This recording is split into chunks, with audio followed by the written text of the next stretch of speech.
अबला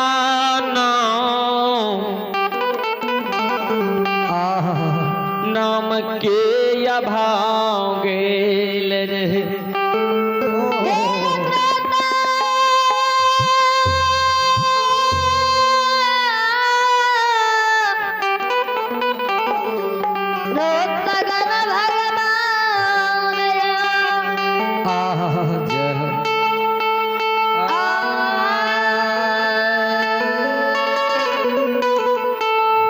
अबला नाम के अभागे बाके पूर में रही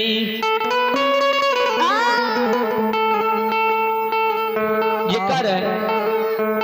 नहिरा के एगो नाम हीरा मोती संत श्रोमणी श्रोता बंधु ध्यान देवे नहिरा के एगो नाम ऐ सासुर जब धिया ले सासुर में भगवान अबला के चार गो नाम श्रोता बंधु बांकेपुर नगरी में रह गए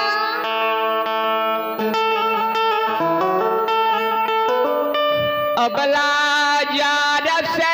बेजार कानई छई हो भगवान नहिरा के ये गो नाम मैं बाबू हीरा मोती राखल कई आय भगवान हमारा जब बझनिया बना दिल कई आय हमरा ससुरा बांकेपुर में चार गो नाम पसर गए संत श्रोमणी श्रोता बंधु जब नहर से धिया ससुराल का गुना करा के ये लेने 2 वर्ष 4 वर्ष 10 वर्ष जब अबला के भगवान कोख में एगो बाल बिंद बच्चा और नहीं दिल तो यबला के सब कियो अब हागेल कहे लागले गे बझनिया गे कुलछनी हे गई को न कराम कैलही जे भगवान बझनिया बना दिल को अबला जे सास ननद गोतनी के उल्हन उपराग के सुने अबला जार से बेजार कौने हे भगवान कौन जन्म में हमें कौन तब चुकलिए ये इतने बड़का सजा दे छो हमरा अबला जार से बेजार कौन नहीं है सास कही बझनिया गोतनी कही अलछनी ननद कही कुलछनी जब यबला सबके गैर मैर सही के स्वामी के नजदीक में जाए स्वामी खरे लाइफ के मैर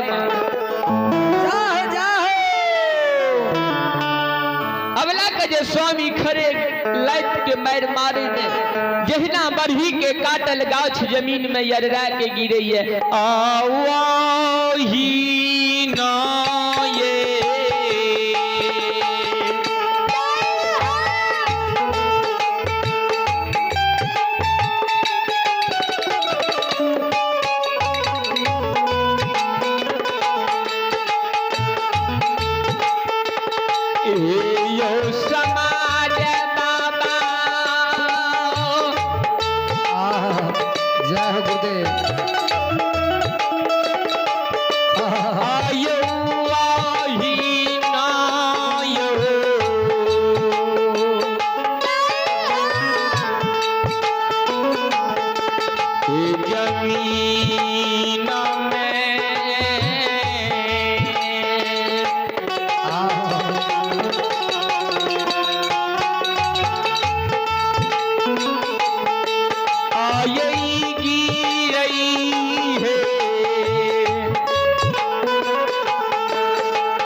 ढारै छै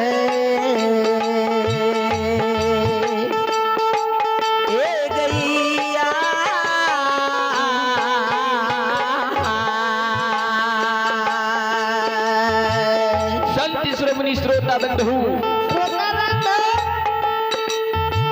अबला जहिना बरही के काटल गाछ जमीन में गिरे है वही के समान श्रोता बंधु गिरे है।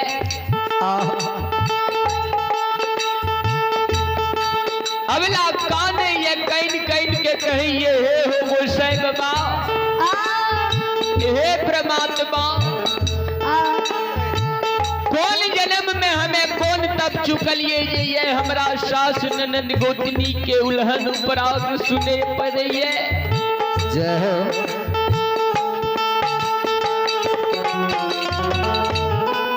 सबके गैर मैर सुन के जब स्वामी के नजदीक में आवे छिए स्वामियों ने हमरा लोग कहिए भगवान